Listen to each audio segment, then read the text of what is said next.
Hello साथियों, नमस्कार। आप सभी कैसे हैं? आई होप आप सभी अच्छे होंगे और अपनी पढ़ाई में अच्छी तरीके से लगे होंगे। साथियों, जैसा कि कल हमने डिस्कस किया था अपने पॉलिटी के टॉपिक्स के बारे में, तो आज हमारा टॉपिक है पहला, संविधान और राज्य व्यवस्था। संविधान और राज्य व्यवस्था।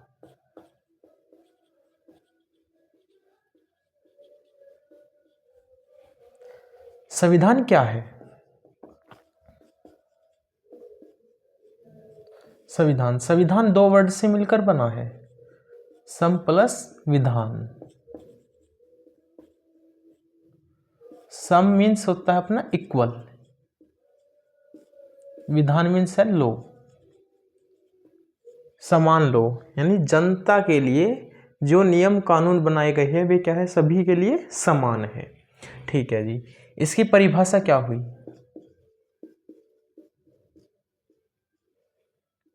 नियमों कानूनों का ऐसा संकलन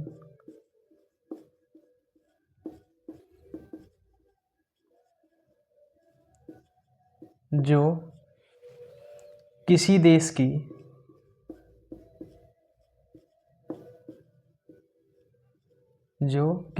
का शासन चलाने में आवश्यक हो। जो किसी देश का शासन चलाने में आवश्यक हो।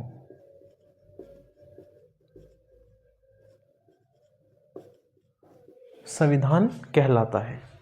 ठीक है जी। संविधान का मतलब है नियमों और कानूनों का ऐसा संकलन। संकलन का मतलब है समूह, जो किसी देश का शासन चलाने में आवश्यक हो। ठीक है जी। संविधान क्या है? संविधान एक किताब है।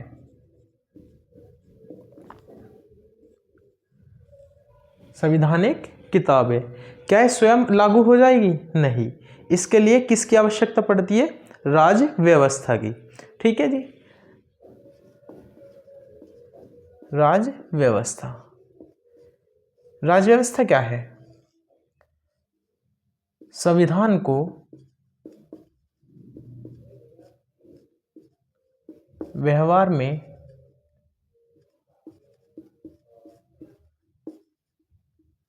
लाने की व्यवस्था।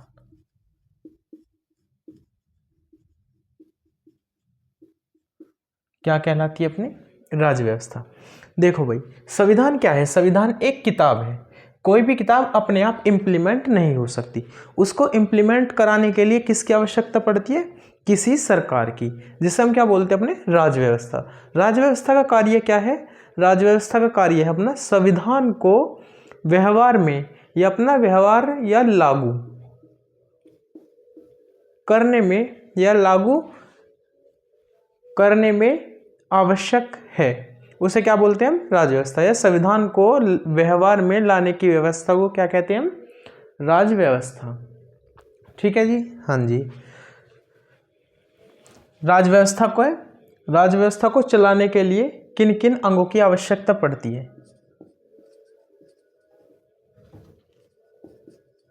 राज्य व्यवस्था को चलाने में आवश्यक अंग।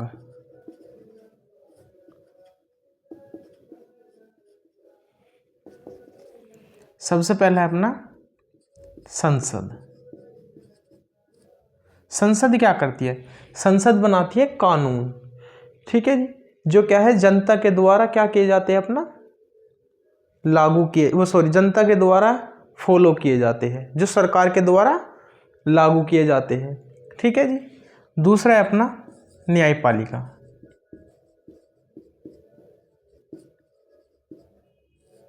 न्यायपालिका का क्या कार्य है? न्यायपालिका का कार्य है, यदि कोई व्यक्ति किसी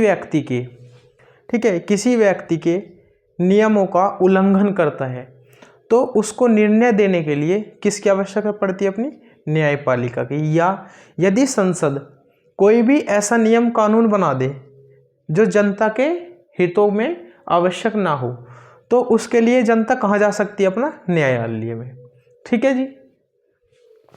तीसरा है अपना संस्थाई।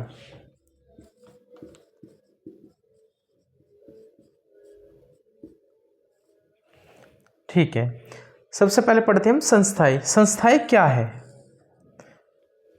अपना टॉपिक है संस्थाई, इंस्टीट्यूशंस। ये कितने प्रकार की? अपना 3 प्रकार की। संवैधानिक संस्था, नंबर 1 अपने संवैधानिक संस्था।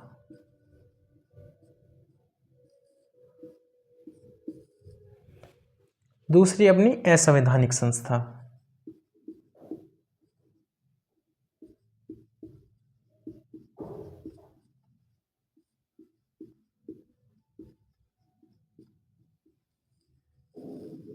तीसरी अपनी गैर संवैधानिक संस्थाएं।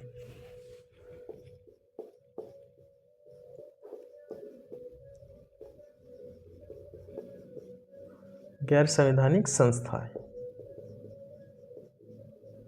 ठीक है जी। ये संस्थाएं क्या है?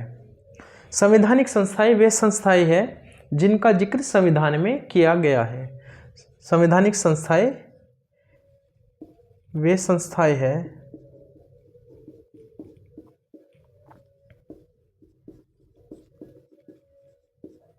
जिनका जिक्र संविधान में किया गया है।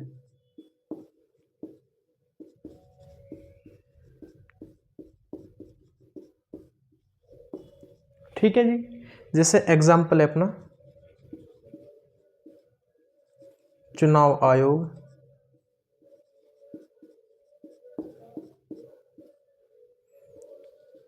निर्वाचन आयोग या चुनाव आयोग, ओबीसी आयोग।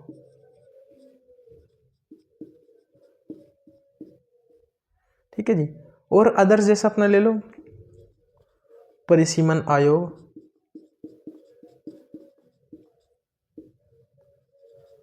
आगे चलकर हम इनके बारे में डिटेल से पढ़ेंगे। ठीक है जी, आए समझ में? हाँ जी। संवैधानिक संस्थाएं वे संस्थाएं हैं जिनका जिक्र संविधान में किया गया है, जैसे अपना चुनाव आयोग, ओबीसी आयोग और परिसीमन आयोग। असंवैधानिक संस्थाएं, असंवैधानिक संस्थाएं वे संस्थाएं हैं, असंवैधानिक संस्थाएं वे संस्थाएं हैं जिनका जिक्र संविधान में नहीं किया गया, या वे संस्थाएं हैं जो संविधान का उल्लंघन करती है, जो संविधान का उल्लंघन करती है।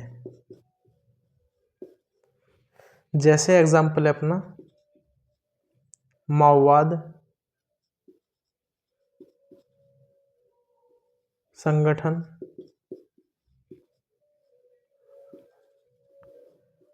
नक्सलवादी संगठन,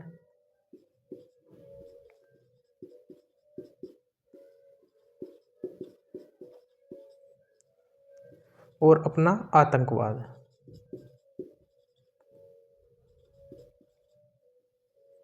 ठीक है जी। जैसे अपना माओवाद है, माओवाद कहाँ से स्टार्ट हुआ था? अपना चीन से, यानी चाइना से। 1950 से लेकर 1960 तक इसका नेतृत्व अपने माओ जेदांग ने किया था, जिनका मतलब था जो नीचे जाति से है या पिछड़ा हुआ वर्ग है, उनके अधिकार को क्या किया गया है? अपना अधिकारों का दबाव किया गया है या उनको अधिकार नहीं दिए गए हैं, जिनके विरोध में आकर इन्होंने शस्त्र उठाकर उनका विरोध किया था। ठीक है जी।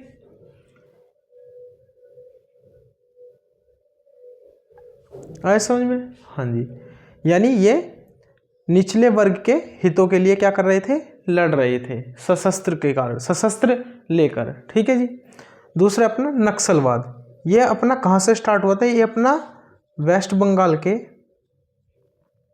दार्जिलिंग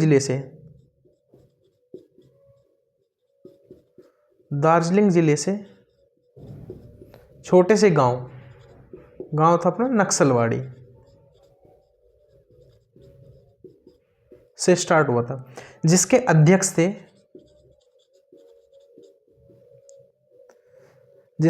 थे अपने चारू मजूमदार।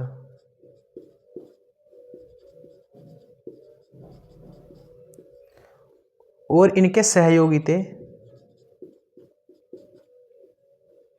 कानू सान्याल। ठीक है जी, हाँ जी। और इसी को रोकने के लिए यूएपीए एक्ट लाया गया था भारत सरकार के द्वारा।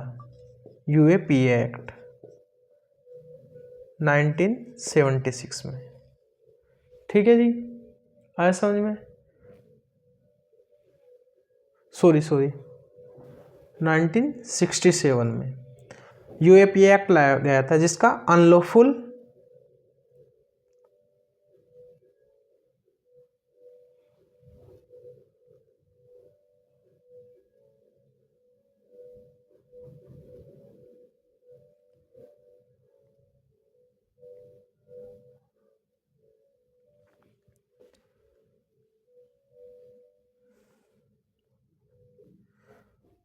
यूएपीए एक्ट लाया गया, जिसमें धारा 3 के द्वारा 17 संगठनों पर भारत सरकार द्वारा रोक लगा दी गई थी। ठीक है जी। और इसी में क्या आ जाता है अपना आतंकवाद भी अपना क्या है, यूएपीए एक्ट के द्वारा भारत सरकार के द्वारा रोकथाम की गई। ठीक है जी, हाँ जी। तीसरा है अपना गैर संवैधानिक संस्थाएं।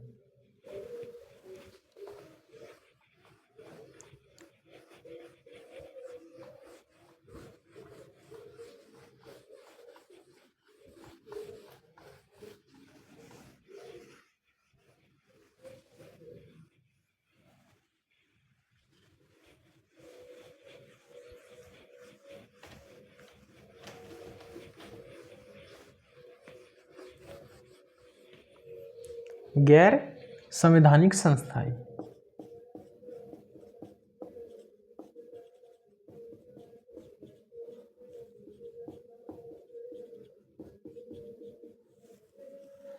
गैर संवैधानिक संस्थाएं वे संस्थाएं हैं जिनका जिक्र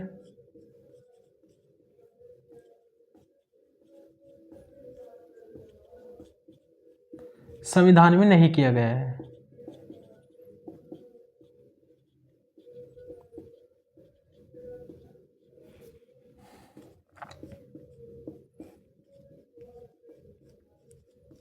परंतु संविधान को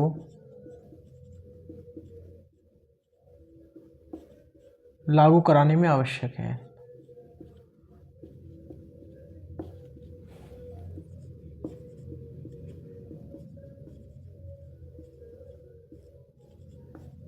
ठीक है जी। गैर संवैधानिक संस्थाएं वे संस्थाएं हैं जिनका जिक्र संविधान में नहीं किया गया और संविधान को लागू कराने में क्या है, बहुत आवश्यक है, जिनका गठन 2 प्रकार से किया जाता है।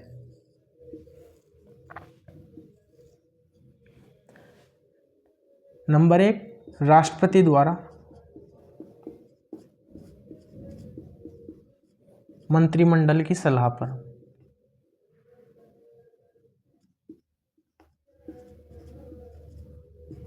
मंत्रिमंडल की सलाह पर, जैसे एग्जाम्पल है अपना नीति आयोग। नीति आयोग क्या है, अपनी एक कार्यकारी संस्था है।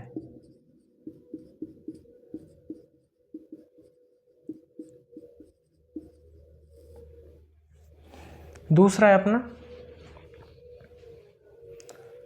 इसका गठन संसद के द्वारा किया जाता है, जो कैसी होती है, अपनी सांविधिक संस्थाएं। जैसे एग्जाम्पल है अपना राष्ट्रीय मानवाधिकार, ठीक है, राष्ट्रीय मानवाधिकार आयोग 1993, केंद्रीय सूचना आयोग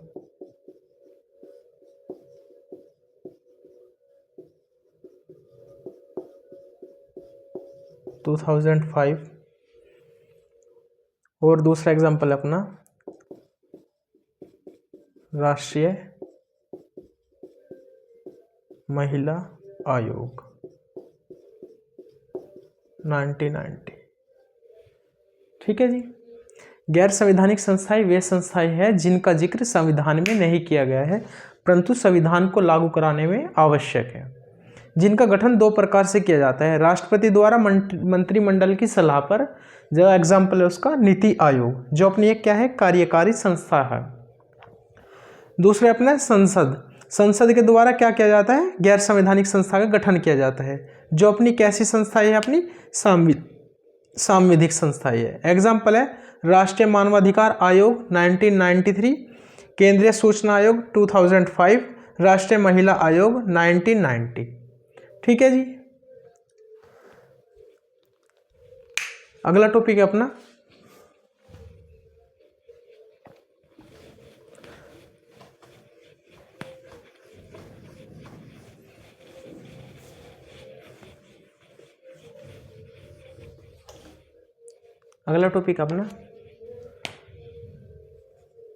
राज्य व्यवस्था।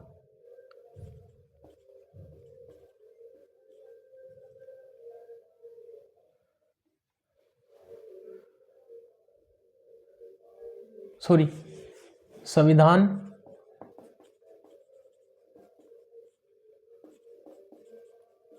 राज्य व्यवस्था की प्रकृति को तय करता है।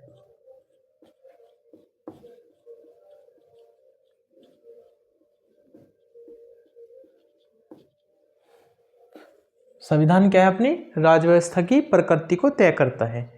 कितने प्रकार की है, 3 प्रकार की। नंबर 1 एकात्मक,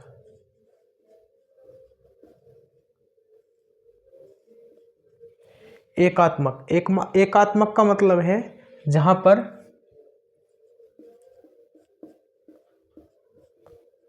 शक्तियों का केंद्रीकरण किया गया हो।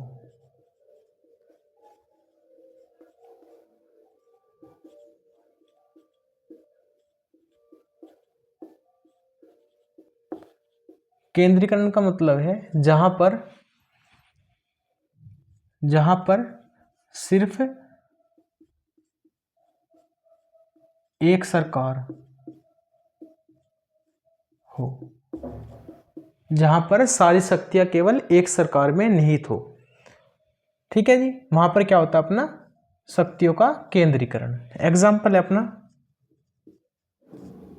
Britain, France. यहां पर क्या है, यहां पर केवल केंद्र में सरकार है, यहां पर केवल केंद्र में सरकार है, यहां के राज्यों में कोई सरकार नहीं है। ठीक है जी। हाँ जी। इससे क्या बेनिफिट है और ये कहां पर हो सकता है, ये केवल ऐसे देशों में हो सकता है जहां पर क्षेत्रफल क्या हो, कम हो, जनसंख्या घनत्व क्या हो, कम हो। ठीक है जी। ये कैसे ये कैसी होती है, ये कम खर्चीली होती है।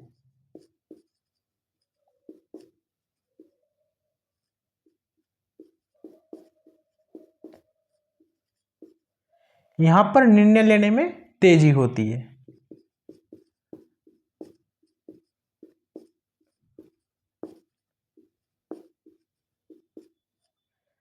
यहां पर विवाद कम पाए जाते हैं। ठीक है जी।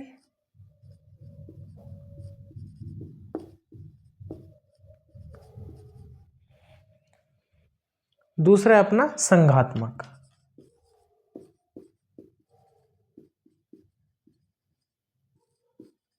संघात्मक का मतलब है जहां पर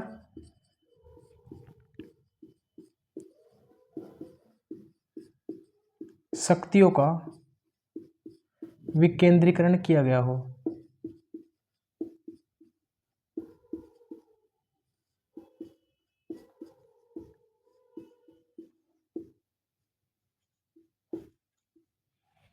जहां पर शक्तियों का विकेंद्रीकरण किया गया हो, जैसे केंद्र में सरकार अलग हो और राज्यों में सरकार अलग हो।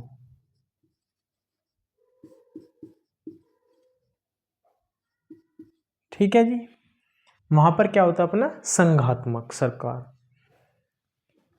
ये कहां पर होता है, जहां पर क्षेत्रफल ज्यादा होता है, क्षेत्रफल ज्यादा और जनसंख्या घनत्व ज्यादा पाया जाता है। ये कैसी होती है, ये अधिक खर्चीली होती है।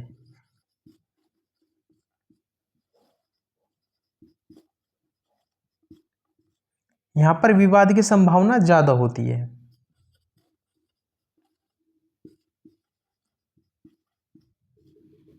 ठीक है जी, और यहां पर निर्णयों में क्या होती है, देरी होती है।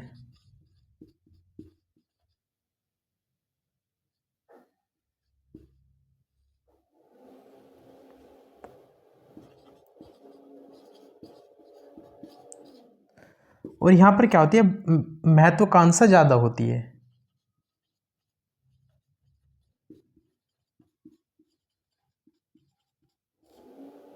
ठीक है जी, यानी अपने अपने क्षेत्रों को बढ़ावा देने के लिए क्या होती है, अलग यहाँ की महत्वाकांक्षा ज़्यादा होती है।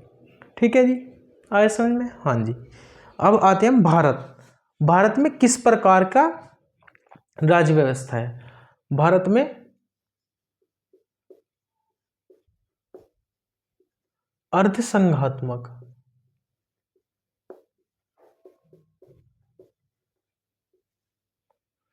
सरकार है या राज्य व्यवस्था है।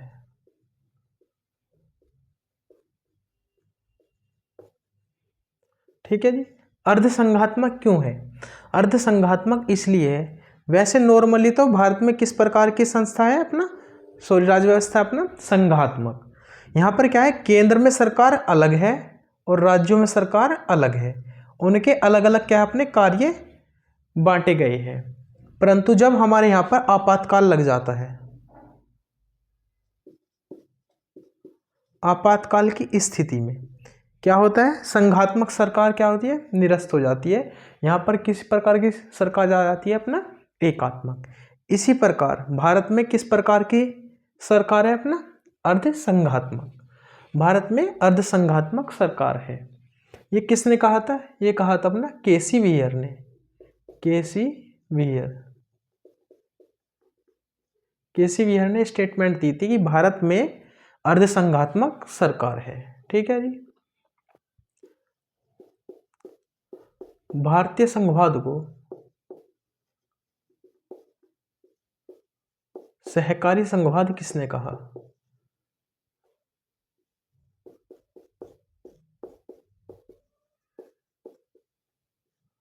भारत में भारतीय संघवाद को सहकारी संघवाद किसने कहा, बताओ। भारत में भारतीय संघवाद को सहकारी संघवाद ग्रेनविल ओस्टिंग ने कहा।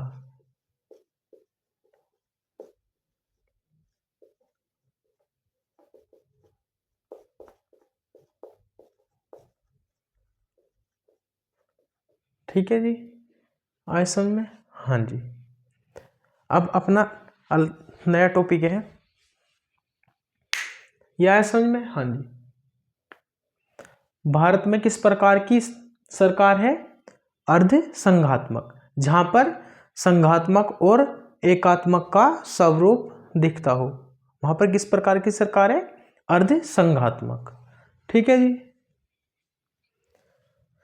आगे बढ़ते अपने नए टॉपिक पे।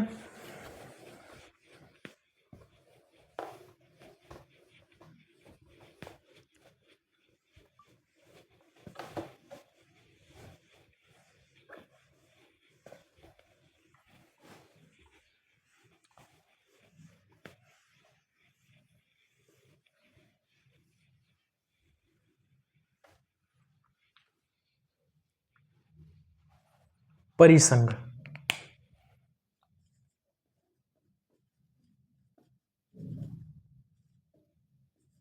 यानी कॉन्फेडरेशन।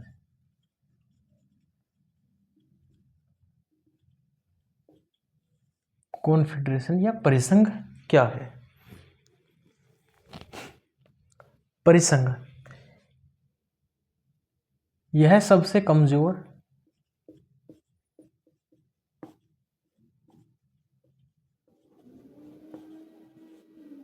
संघ है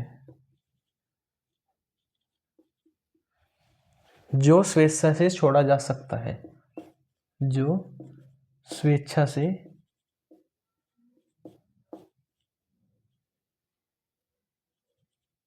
छोड़ा जा सकता है।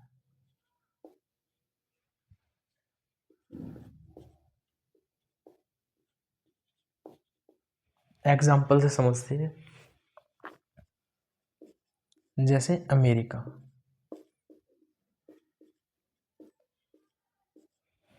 अमेरिका पे किसका शासन था? अपना ब्रिटेन का। ठीक है जी, अमेरिका पे किसका शासन था? अपना ब्रिटेन का। ब्रिटेन क्या कर रही थी? वहाँ पे गवर्न कर रही थी, अपना रूल चला रही थी। जैसे अमेरिका में कितनी कॉलोनियाँ थी? 13 कॉलोनी। ठीक है जी, यहाँ पर अमेरिकी क्रांति चल रही। अमेरिकी क्रांति जो अपना 1775 से लेकर अपना 1783 तक कार्य करती रही, जिसमें अमेरिका को ब्रिटेन से 4 जुलाई